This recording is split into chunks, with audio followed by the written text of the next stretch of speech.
ये है महादेव का त्रिशूल, परंतु ये रहस्यमय त्रिशूल इस स्थान तक पहुंचा कैसे? दोस्तों आज आपको एक ऐसे मंदिर के दर्शन कराऊंगा और उसका इतिहास बताऊंगा जिसको सुनकर आप चौंक जाएंगे। कामदेव, माता रति, महादेव और भगवान श्री कृष्ण से जुड़ा है इस मंदिर का इतिहास। महाशिवरात्रि स्पेशल वीडियो को अंत तक अवश्य देखिएगा।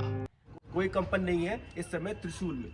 अब मैं कनिष्ठ उंगली से इसको टच करता हूँ। वह एक बार कोड है, ये एक बार कोड है जिसको फिलहाल तो हम पढ़ पाएंगे नहीं।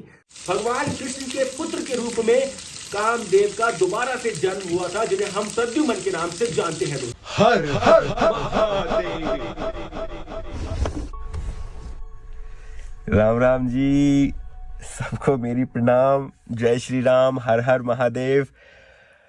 6:15 हो गए। आज थोड़ा लेट उठा हूं, अंधेरा हो रहा था बाहर, तो मैंने सोचा बाहर क्या निकलूंगा, कोई जानवर ना हो, तो मैं लेट उठाऊं। अभी 6:15 हुए हैं और आज आपको जिस मंदिर के मैं दर्शन कराऊंगा उसका रहस्य बहुत बड़ा है दोस्तों। और ठंड लगी हुई है मुझे 3-4 दिन से, नाक बिल्कुल बंद थी, वीडियोस बनाने की इच्छा बिल्कुल नहीं हो रही थी।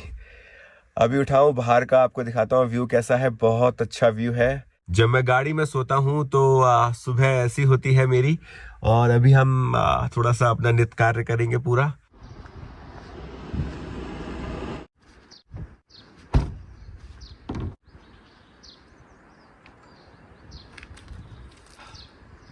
मम्मी ने दिलवा के दिया था ये, वरना पानी की बोतल से ही काम चल रहा था।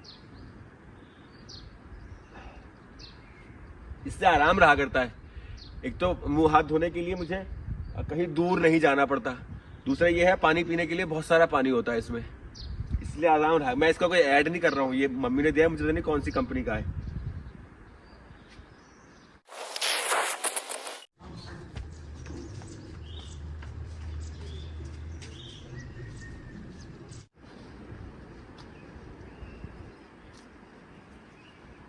दोस्तों आदिकाल में फागुन माह के कृष्ण पक्ष की चतुर्दशी को विवाह संपन्न पवित्र बंधन में बंधे थे महादेव और माता पार्वती। फागुन माह में ही महाशिवरात्रि आती है। अब कुछ लोग इसे कल्पना मानेंगे, जो कल्पना नहीं मानेंगे वो इस वीडियो को अंत तक अवश्य देखेंगे। हर हर महादेव। तो दोस्तों ये है वो त्रिशूल जिसे भगवान शिव का त्रिशूल माना जाता है। इससे बहुत सारी मान्यताएं जुड़ी हुई हैं। इस पे ब्रह्म लिपि में कुछ लिखा हुआ है, इसके बारे में और जानेंगे वीडियो में आगे। राम राम जी, इसका ले लो एक वीडियो, आपके पीछे ये लगाया हुआ है आप लोगों ने।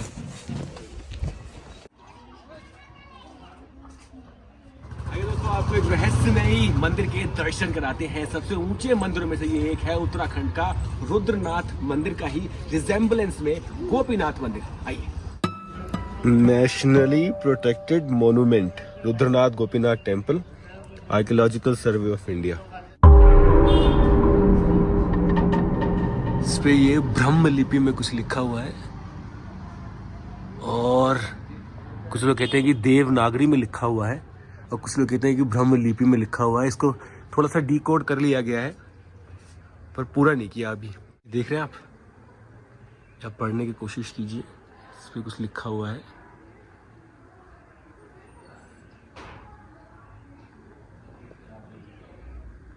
अब दोस्तों कुछ लोगों का ये मानना है कि जब भगवान शिव माता सती के वियोग में ध्यान लीन हो गए थे, ध्यान मग्न हो गए थे, और वहां ब्रह्मा जी ने ताड़कासुर को यह वरदान दिया था कि उसका वध शिव पुत्र ही कर सकता है, और ताड़कासुर ने आतंक मचाना आरंभ कर दिया था। तब ब्रह्मा जी और देवता मिलकर भगवान शिव के मन में कामेच्छा पैदा करने का प्रयास करते हैं और इसके लिए चुनते हैं कामदेव जी को। कामदेव जी अपना कामास्त्र भगवान शिव पर चलाते हैं तो भगवान शिव क्रोधित हो उठते हैं, और कुछ लोग ये बोलते हैं कि भगवान शिव कामदेव पर इस त्रिशूल से ही प्रहार करते हैं और कामदेव जी वहां भस्म हो जाते हैं, परंतु ये सत्य नहीं है। इस त्रिशूल का रहस्य कामदेव जी से जुड़ा हुआ नहीं है। दोस्तों रहस्य क्या है, जो जनश्रुतियां बताती है वो व्लॉग में आगे बताऊंगा आपको। हाँ, इस स्थान का रहस्य कामदेव जी की भार्या माता रति से अवश्य जुड़ा हुआ है। मान्यता ये है कि आप अगर यदि ये त्रिशूल को आप बहुत तेज हिलाएंगे तो बिल्कुल भी नहीं हिलेगा, इसमें कोई भी हलचल नहीं होगी, परंतु कनिष्ठ उंगली से, आपको पता होगा ये कनिष्ठ उंगली होती है, the pinky finger, little finger से आप हिलाएंगे। तो पहले ये देख लेते हैं कुंडल। कुंडल देखिए हिल नहीं रहे हैं बिल्कुल भी। कोई कंपन नहीं है इस समय त्रिशूल में। अब मैं कनिष्ठ उंगली से इसको टच करता हूँ बहुत धीमे से, कुंडल की तरफ मैं बोलूंगा कि थोड़ा सा ध्यान दें। ये जोर नहीं लगा रहा बिल्कुल भी, टच है बस। देखो हिल रहा है। अब क्या होता है कि कुछ लोग यहाँ आते हैं और त्रिशूल को पकड़ के बहुत जोर लगाया करते हैं, उससे क्या होता है कि ये हमारी धरोहर है, प्राचीन धरोहर है, ये भगवान शिव का त्रिशूल है, कई वर्षों पुराना है। अब जैसे जैसे सतयुग आया, उसके बाद फिर त्रेता आया, फिर द्वापर आया, अब कलयुग है, तो लाखों करोड़ों वर्ष पुरानी ये बात है जब शिव यहाँ पर ध्यान मग्न हुए होंगे। तो ये त्रिशूल अब आकार में काफी छोटा हो गया है, 5 मीटर ऊपर है और 2.5 फीट ये नीचे है इसके अर्ध के। तो अभी ये काफी, इसका जो अष्ट धातु का बना हुआ है ये, और काफी कुछ इसमें जो इसकी संरचना है वो भगवान परशुराम के फरसे की भी आती है इसमें, और भगवान शिव के त्रिशूल की भी आती है, जो ये दर्शाती है कि ये काफी प्राचीन है। 7वीं शताब्दी में मान्यता ये है कि कत्यूरी वंश के राजाओं ने इस मंदिर का निर्माण कराया था। इसमें जो वर्णन मिलता है ये ब्रह्मलिपि है, परंतु अब इसे ब्रह्मलिपि को लोग पढ़ना जानते नहीं हैं, तो अब ये देवनागरी बोलते हैं, इसे देवनागरी भाषा है, और इसको काफी हद तक डिकोड कर लिया गया है। 3 को तो डिकोड कर लिया गया है, इसमें 7 या 5 लिखी हुई है और 3 को डिकोड कर लिया गया है। ऐसी मान्यता है कि साउथ के एक किंग यहाँ आए थे, तो उनका भी वर्णन यहाँ पर मिलता है, परंतु कौन सी भाषा है, कन्नड़ है, मले है, या उस समय जो बोली जाती होगी साउथ में, उसका वर्णन यहाँ पर मिलता है अभिलेखों में। अच्छा, इस स्थान का यहाँ पर जो यहाँ के पंडित जी हैं जो देखरेख करते हैं, उन्होंने बताया है कि इस स्थान का उल्लेख जो है वो शिव पुराण के केदार खंड में मिलता है। ये मंदिर है और त्रिशूल का चमत्कार तो आपने देख ही लिया है।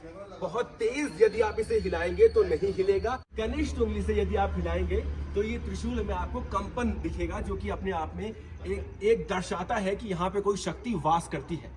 और एक बात और है, उत्तराखंड के सबसे ऊंचे मंदिरों में से एक है ये। इस मंदिर को देखिए आप सामने, ये सबसे ऊंचे मंदिरों में से एक है। ये दोस्तों धुनी है, ये भगवान शिव की यहाँ पर पुरानी सी एक छोटी सी प्रतिमा भी लगी है। दोस्तों ये स्थान प्राचीन है, वो त्रिशूल प्राचीन है, परंतु ये जो मंदिर है इसका निर्माण पहले 7वीं शताब्दी में हुआ था, उसके बाद फिर से इसका जीर्णोद्धार किया गया 13वीं शताब्दी में। यहाँ मंदिर के पीछे आपको एक अन्य क्षेत्र मिलेगा जहां लोग भोजन करते हैं, भंडारा होता है, वो अपने आप में बहुत ही सुंदर है, मनमोहक है, प्राचीन पहाड़ी गढ़वाली आर्किटेक्चर में बना हुआ है जो आपका मन मोह लेगा। ये देखिए दोस्तों, ये भगवान गणेश की यहाँ पर प्रतिमा बनी है, ये विष्णु जी है या कुबेर है, और ये भगवान गणेश हैं। ये देखिए कितने सारे शिवलिंग यहाँ पर मौजूद हैं। ये एक प्राचीन घड़ा है, घड़े नुमा यहाँ पर एक घड़ा रखा है, और ये पत्थर का बना हुआ घड़ा है। ये देखिए, ये दोस्तों बगलामुखी माता है यहाँ पर, जहाँ तक मैं सोचता हूँ ये उन प्राचीन मंदिरों के अवशेष हैं जो यहाँ पर कभी रहे होंगे। ये देखिए, ये भी शिवलिंग है, ये भी शिवलिंग, कितने सारे शिवलिंग हैं जो ये दर्शाते हैं कि यहाँ किसी समय पर बहुत सारे मंदिर रहे होंगे, परंतु प्राकृतिक आपदाएं आई, या फिर संभव है कि जो मुगल एम्परर आए थे तो मंदिरों को वो लूट रहे थे, तो यहाँ भी आए होंगे और मंदिरों को यहाँ पर लूटा गया होगा। शिवलिंग पर प्रहार इसलिए किए जाते थे मुगलों के टाइम पर क्योंकि शिवलिंग की जो धातु थी वो आराम से मिलती नहीं थी। ये देख रहे हैं आप, ये बहुत ही उत्कृष्ट धातुओं के बनाए जाया करते थे, इसीलिए मुगल क्या करते थे कि शिवलिंग को तोड़ कर ले जाया करते थे और सोने की तरह इसकी वैल्यू हुआ करती थी। और यहाँ पर किसी समय पर बहुत सारे मंदिर रहे होंगे, इसीलिए अब उसके ये अवशेष यहाँ पर बच गए हैं। और प्रांगण बहुत ही सुंदर है दोस्तों, और मंदिर की ऊंचाई देखिए। ये देखिए दोस्तों, ऊंचा है मंदिर बहुत, लेकिन जो ऊपर का आप देख रहे हैं ना, ये लकड़ी वही है पुरानी बदल दी है। तो इसका नुकसान जो मंदिर को हुआ भूकंप की वजह से हुआ होगा, मेन तो भूकंप से कोई फर्क नहीं पड़ा।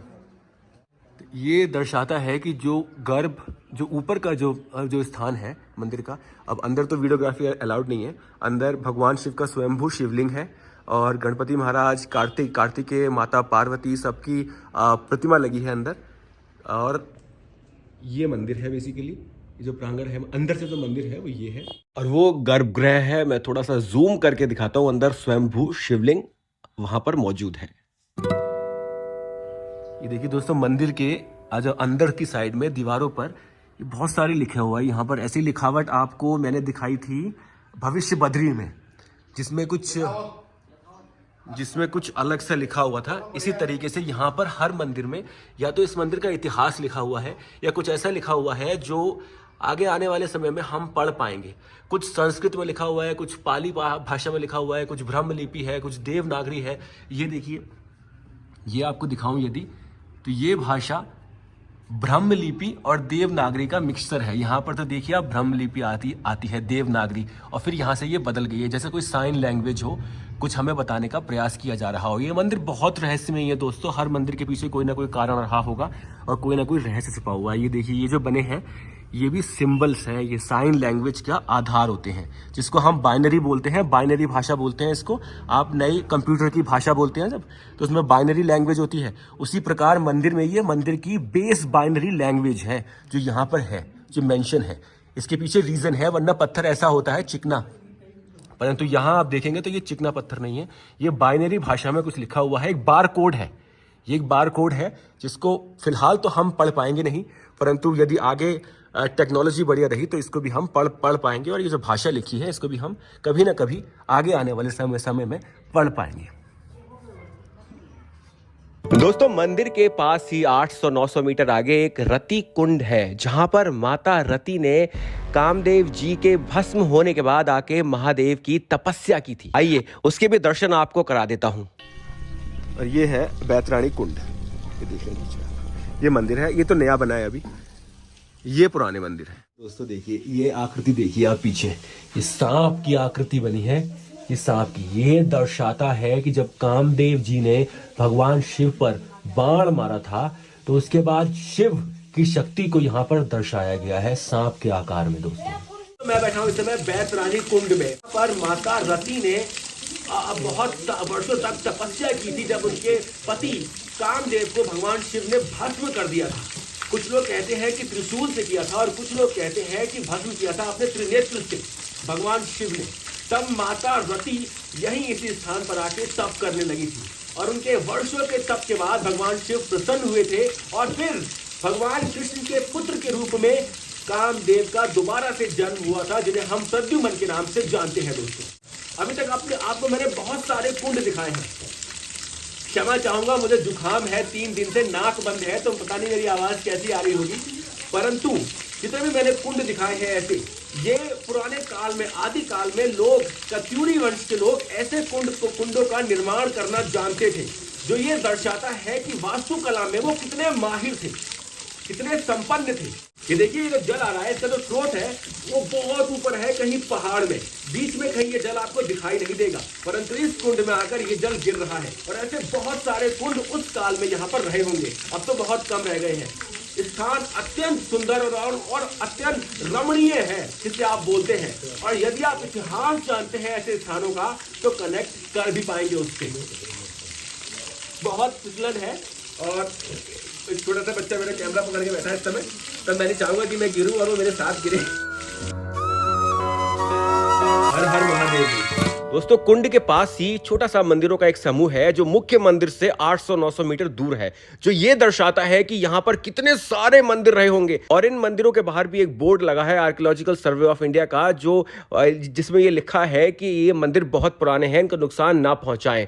परंतु उस मंदिर से, मुख्य गोपीनाथ मंदिर से इन मंदिरों की दूरी ये दर्शाती है कि यहाँ एक बहुत बड़ा मंदिरों का समूह रहा होगा, जो अब काफी हद तक समाप्त हो चुका है। तो अब जानते हैं कि गोपीनाथ मंदिर में त्रिशूल का रहस्य क्या है। भगवान शंकर, भगवान कृष्ण की, श्री कृष्ण की रास लीला का, जो गोपियों संग रास लीला करते हैं भगवान श्री कृष्ण, उसका भगवान शिव हिस्सा बनना चाहते थे। तो गोपीनाथ मंदिर पर आकर वो गोपी का रूप धारण करते हैं और अपना त्रिशूल वहीं छोड़ देते हैं। जी हाँ, क्योंकि गोपी के हाथ में त्रिशूल शोभा नहीं देता और अच्छा भी नहीं लगता है, इसीलिए भगवान शिव वहां गोपी का रूप धारण करते हैं और अपना त्रिशूल वहां छोड़ देते हैं। परंतु जब भगवान शिव गोपेश्वर वृंदावन में रासलीला कर रहे होते हैं तो उन्हें पहचान लिया जाता है भगवान श्री कृष्ण द्वारा। उसके बाद वहां से भगवान शिव गायब हो जाते हैं। त्रिशूल, परंतु त्रिशूल का एक प्रतिबिंब इसी स्थान पर गोपीनाथ मंदिर पर छूट जाता है। यही उस त्रिशूल का एक प्रतिबिंब है। जब भी भगवान शिव धरा पर आते हैं तो कोई ना कोई प्रतिबिंब या तो लिंग के रूप में, स्वयंभू लिंग के रूप में यहाँ मिलेगा, या फिर उनके किसी प्रतिबिंब उनके किसी शस्त्र के रूप में मिलेगा। इसी कारण इस त्रिशूल को, जो त्रिशूल मैं आपको दिखा रहा हूं स्क्रीन पे, इस त्रिशूल को भगवान शिव का त्रिशूल माना जाता है। यह है गोपीनाथ मंदिर का रहस्य, जहां भगवान शिव ने गोपी का रूप धारण किया था। इसी स्थान का नाम गोपीनाथ रखा गया है। यहाँ आइए, यहाँ आपको शांति मिलेगी, अत्यंत शांति, और बड़े ही अच्छे दर्शन होते हैं भगवान शिव के स्वयंभू शिवलिंग के। दोस्तों आशा करता हूं आपको वीडियो अच्छा लगा होगा। यदि अच्छा लगा है तो महाशिवरात्रि पर आज हर हर महादेव लिखे बिना मत जाइएगा, और यदि बहुत अच्छा लगा है तो आप मेरी वित्तीय सहायता भी कर सकते हैं। ये मेरा UPI ID, bank account number दोनों स्क्रीन पर है। बोलिए हर हर हर हर महादेव।